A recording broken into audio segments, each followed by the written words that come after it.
Remember, don't put this on a kid's channel. Seriously, that would be stupid.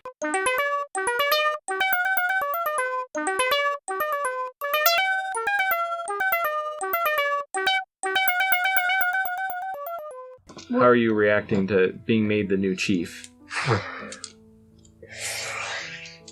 Say, I don't want to be chief. My buddy.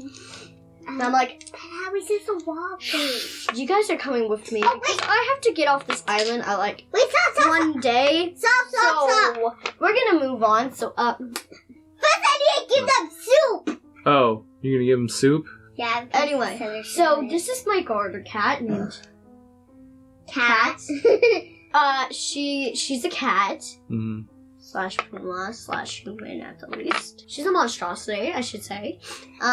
She's pretty weird. She eats soup and rats. How about rat soup? And no, you don't eat rat poop. That's disgusting. Soup. Rat soup. I thought you said Actually. rat poop. So you said you want to get off this island eventually? You mentioned that to them? Like, I thought we were gonna get off this island anyway. So he's like, oh, I see. So once you have a royal advisor now who will tell you anything you have questions about. He talks really slowly and he explains all this to you. It's he does a lot of like even worse than me. Chief, like he speaks really slowly. Somehow he seems to have been exposed to some of your language. So he's the one who explained to you why you're the new chief. And I'm asking him, like, who is that girl, that hot elf in my dream? Who is that girl? They're like, you dreamed of a woman? And I'm like, yeah. And- Who is it? Or he makes kind of a weird face, but then he turns to everyone and he conveys to them that the old... Or well, actually, I'm going to have him keep that to himself. So I'll zoom out the map and you can... Ask him about what's H. So as you're discussing various things around the kingdom, let me bring it. Okay, so that's called the Dragon's Maw. A maw means like a mouth full of sharp teeth. So this island is called Starfall Island because a giant crystal fell down. See that big hole? These people and Grix people have been fighting for control of that crystal. The old chief was determined to get as much star crystal off of it as possible. It's clearly a volcano and they call it the Dragon's Maw. So it's so big that you can see it from anywhere on the island.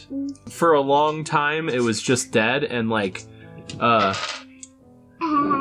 over the last couple years there's been smoke billowing out of it. Some people have been saying that the dragon inside is waking up. Oh my god, the dragon's waking up! They don't know what a volcano What's the big head? They don't.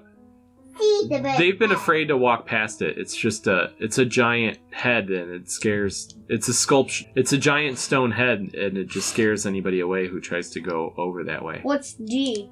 There's some kind of shipwrecked there. Like you're shipwrecked here too, so that's not totally unheard of. But that ship is still mostly there. Then what's G?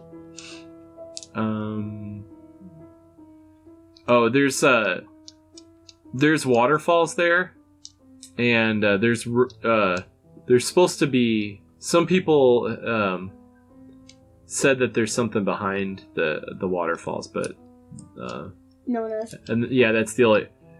They think that it might be a way to get up to the up to the Dragon's Maw. What's the E? Or you could climb the cliff or swim around or E, something. the greater. That's where the star fell, and there's the star crystal there. Yeah, and Grix people and your tribe, they've been like killing each other for a long time. So people are just scared of the big head. Pretend I want to go to the big head. Okay, hold on. So I'm like, come on guys, you've been scared of that big head for a long time. Let's go to it. Okay, so you journey. You take your advisor, and we'll just say like 4 guys. OMG. So I'm only taking 4 guys. I mean, unless you want to take a bigger war party. I want to take everyone. Everyone. So you're gonna abandon the village? Nah, there's like 5 people. Hold on, listen, this might be important. I'm gonna make sure I don't. So, according to the Wapungo tradition, they were the first to discover the Great Star. They claim the star fell upon the Wapuni village as punishment from the gods, and their Wapungo chief led the first expedition to mine the crystals. They intended to share the wealth with the Wapunis, but on their climb back up the chasm, the Wapungo were ambushed by the nefarious lizards. Since then, it's a matter of honor and revenge. The Wapungo have laid claim to the star, refused to surrender a single gem to the treacherous Wapuni. It's a good thing you got such a good role, because they would not like that you're hanging out with Gray. They probably think that you, like, enslaved him or something. Are you going straight to the big head, or are you stopping anywhere on the way? Like, do you want to see the fallen star or anything else along the way?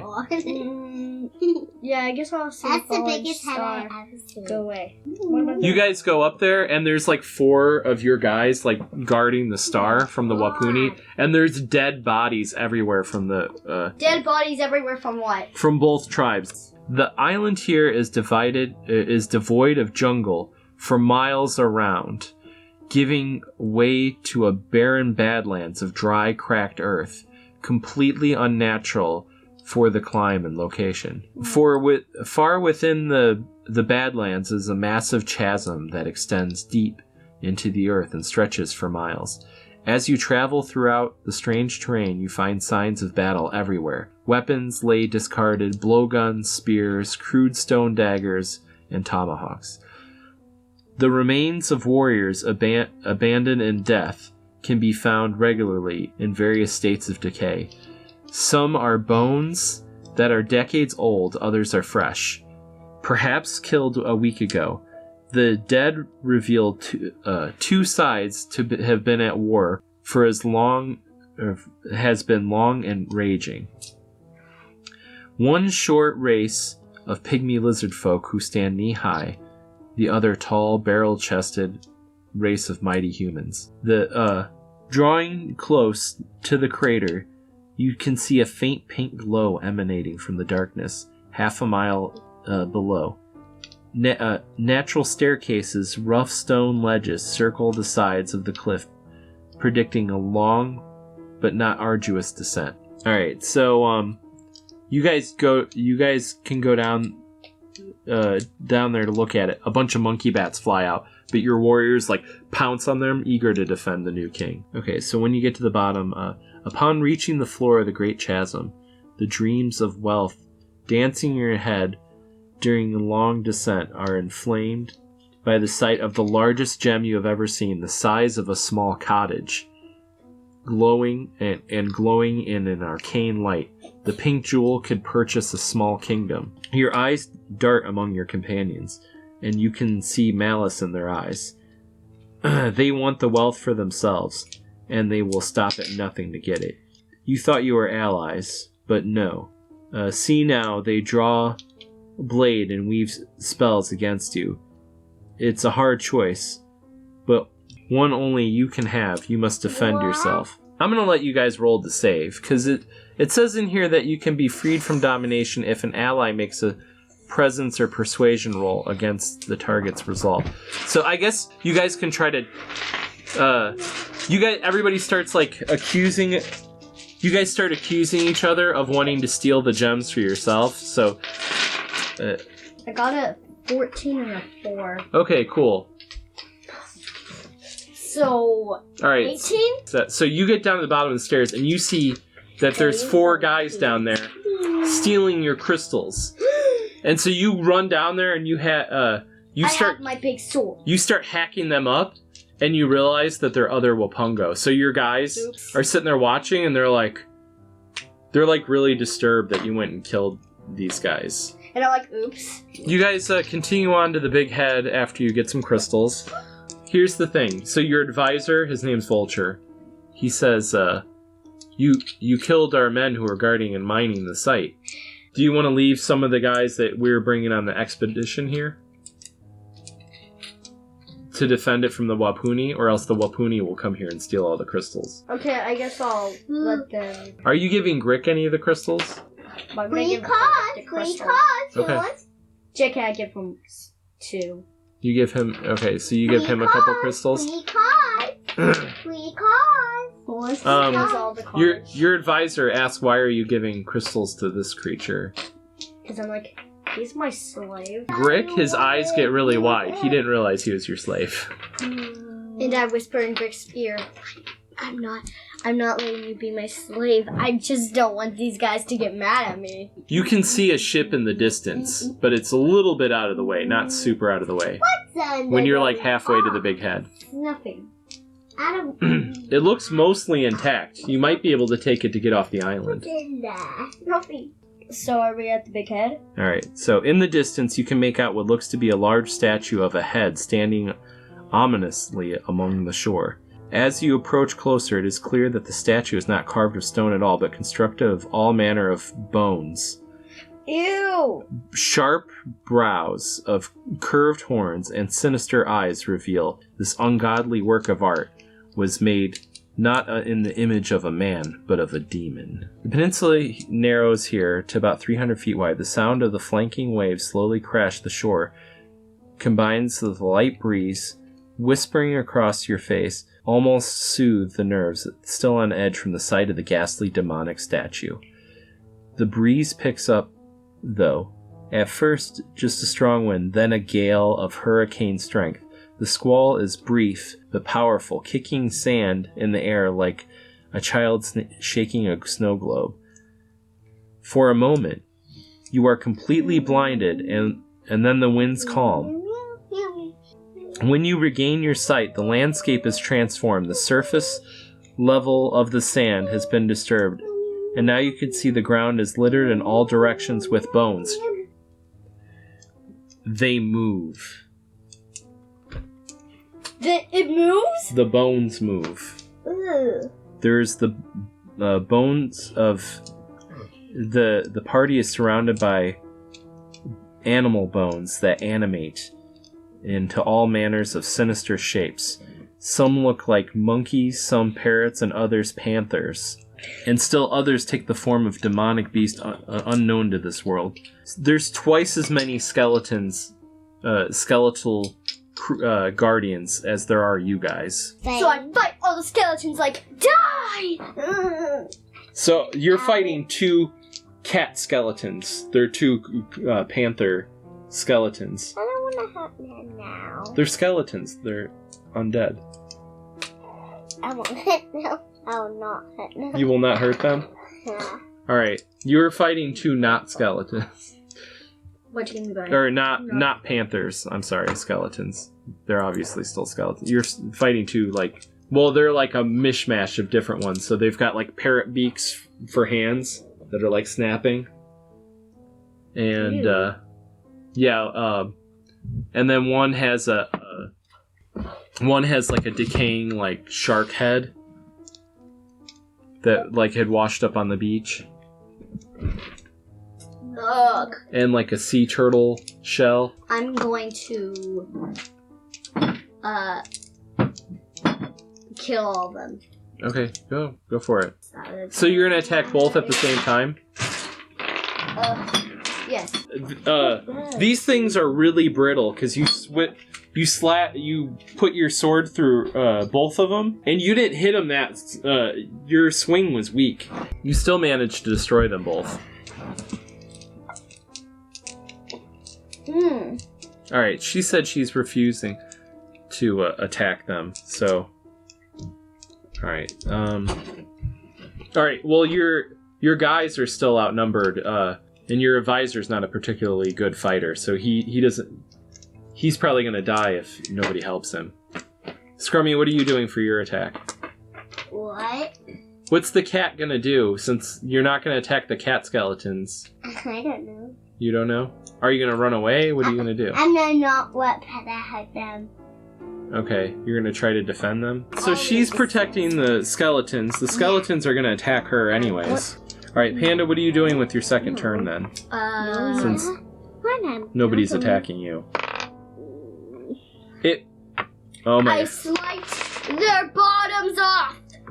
So, they botch. They try to attack you. They try to attack you and they run into each other and destroy each other. So they died anyways. All right. Kitty. Wow. I call it the kitty. So you were all ready to defend them, and then they ended up accidentally destroying each other anyways. I'm gonna have them roll to attack Grick. First one attacks Grick. Misses. Second one attacks Grick. So Grick is hurt, but he managed to kill one skeleton. So you only have to defeat the other skeleton now. So you guys beat all the skeletons. So you're skipping the ship? I'm sorry. No, we're going to the ship. Okay, you're going to the ship. All right. Upon approaching, you immediately learn that you are not the first unfortunate souls to have been marooned on this island, this accursed island. Scattered about, a small patch of shore is evident among the shipwreck. Broken crates and barrels litter the sand, and one large chunk of the ship's helm reveals that it was a vessel of moderate size. Of particular note is what appears to be a small burial mound erected far from the water. The mound of stones is piled in the shape of a grave, ornamented with a small bunch of jungle flowers, relatively fresh. Carved on the piece of flotsam used as a grave marker, a single name, Asha. According to the date, Asha died at the young age of 23, sometime 5 years ago.